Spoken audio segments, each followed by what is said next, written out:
안녕하세요. 김덕영 목사입니다. 하나님께서 저와 여러분들에게 또 다른 한 주를 허락해 주셨습니다.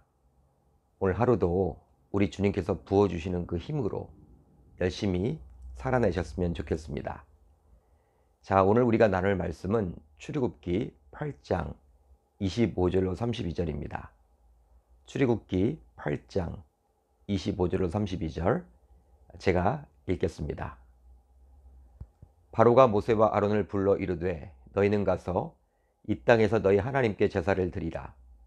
모세가 이르되 그리함은 부당하니이다. 우리가 우리 하나님 여호와께 제사를 드리는 것은 애굽 사람이 싫어하는 바인즉 우리가 만일 애굽 사람의 목전에서 제사를 드리면 그들이 그것을 미워하여 우리를 돌로 치지 아니하리이까.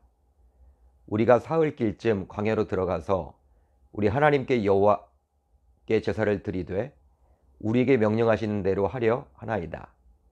바로가 이르되 내가 너희를 보내리니 너희가 너희 하나님 여호와께 광야에서 제사를 드릴 것이나 너무 멀리 가지는 말라. 그런즉 너희는 나를 위하여 간구하라. 모세가 아뢰되 내가 왕을 떠나가서 여호와께 간구하리니 내일이면 파리떼가 바로와 바로의 신하와 바로의 백성을 떠나려니와 바로는 이 백성을 보내어 여호와께 제사를 드리는 일에 다시 거짓을 행하지 마소서 하고 모세가 바로를 떠나 나와서 여호와께 간구하니 여호와께서 모세의 말대로 하시니 그 파리떼가 바로와 그의 신하와 그의 백성에게서 떠나니 하나도 남지 아니하였더라. 그러나 바로가 이때에도 그의 마음을 완강하게 하여 그 백성을 보내지 아니하였더라. 아멘. 오늘은 이 본문의 말씀을 통해서 내 백성과 내 백성이란 제목으로 은혜를 나누겠습니다. 이제 하나님의 능력으로 모세는 10가지 재앙을 애굽의 바로 앞에서 행하게 되었습니다. 첫 번째 재앙은 바로 애굽의 젖줄이라 할 수 있는 나일강을 피로 물들였으며 두 번째 재앙은 개구리들이 나일강에서 올라와 온 애굽을 뒤덮게 되었죠. 그렇지만 당시 애굽의 요술사들도 이 첫 번째 재앙과 두 번째 재앙을 따라하게 되므로 바로는 오히려 완악하게 되었습니다. 이렇게 되자 모세는 이제 세 번째 재앙을 보여주게 되었는데요. 바로 땅의 티끌로 이가 되는 재앙입니다. 이 재앙은 앞서 두 번의 재앙과는 달리 어떠한 사전 경고 없이 일어나게 되었죠. 이가 사람과 가축에게 생기게 되었습니다. 이제 이런 재앙을 보게 된 요술사들은 이번에도 역시 똑같이 흉내를 내려고 했지만 이번에는 할 수가 없었죠. 그러자 요술사들은 바로에게 이것은 하나님의 권능입니다 라고 말을 했죠. 그렇지만 하나님께서 말씀하셨던 대로 완악한 바로는 요술사들의 말을 듣지 않았습니다. 드디어 이제 네 번째 재앙인 파리 재앙이 일어나게 되었는데요. 그런데 지금까지의 재앙, 즉 나일강이 피로 변한 재앙, 개구리 재앙, 이 재앙 모두 애굽 전역에 임했었지만 이번 재앙이었던 파리 재앙만큼은 애굽 사람들에게만 임하게 되었습니다. 자, 오늘 본문 21절로 22절을 볼까요? 내가 만일 내 백성을 보내지 아니하면 내가 너와 내 신하와 내 백성과 내 집들에 파리떼를 보내리니 애굽 사람의 집주에 파리떼가 가득할 것이며 그들이 사는 땅에도 그러하리라. 그날에 나는 내 백성이 거주하는 곧센 땅을 구별하여 그곳에는 파리가 없게 하리니 이로 말미암아 이 땅에서 내가 여호와인 줄 내가 알게 될 것이라. 아멘. 그렇습니다. 하나님께서는 네 번째 재앙인 파리 재앙을 통해서 자신의 백성과 바로의 백성을 구별하셨어요. 자, 23절을 볼까요? 내가 내 백성과 내 백성 사이를 구별하리니. 그렇다면 이토록 하나님께서 자신의 백성과 바로의 백성을 구별하신 이유는 과연 무엇 때문일까요? 우선 자신의 백성만큼은 철저하게 보호해 주심을 드러내고자 함입니다. 당시 애국 사람들은요, 다신교의 특성상 소를 신성시 여기곤 했는데요. 출애굽 이후에 모세가 시내산에 올라가자 백성들이 아론을 충동질해서 금송아지를 만드는 사건, 즉 백성들은 우상 숭배를 하게 되었는데요. 바로 이것은 애굽 사람들이 소를 신성시 여겼던 것을 이스라엘 백성들이 따라한 것으로 볼 수 있습니다.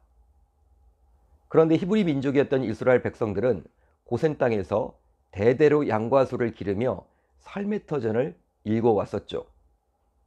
자신들이 신성시 여기는 소를 이스라엘 백성들이 쉽게 도축도 하고 방목하고도 했으니 애굽 사람들의 관점으로 보았을 때 이런 히브리 민족을 이해할 수가 없었습니다.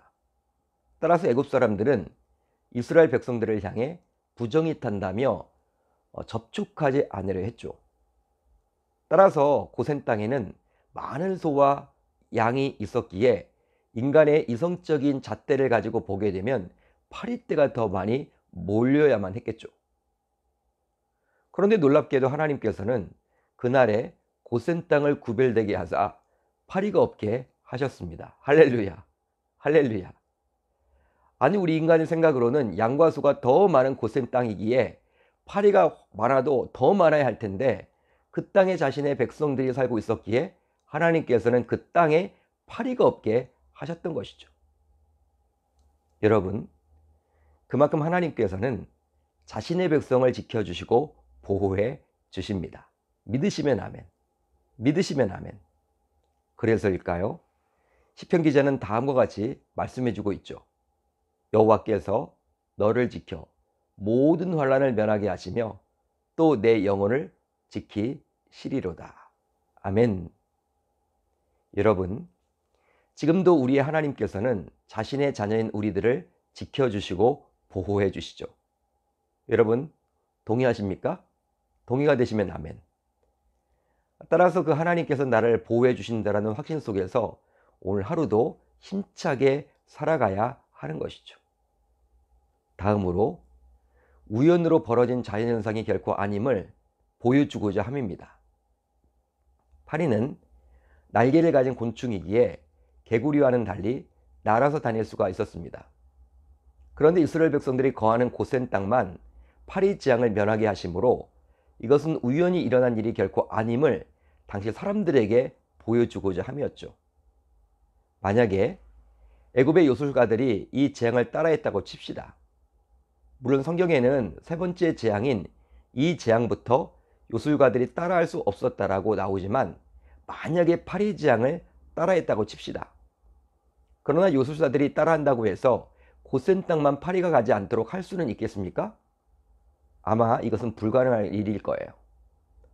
따라서 고센 땅만 파리가 가지 않았음을 통해서 이것은 우연히 벌어진 자연현상이 결코 아니고 하나님께서 하셨음을 만천하에 보여준 것이라 볼 수 있습니다. 그렇습니다. 하나님의 백성들은 자신이 겪게 된 모든 일을 결단코 우연이라고 말하지 않죠. 즉 모두 필연적으로 일어났다라고 봅니다.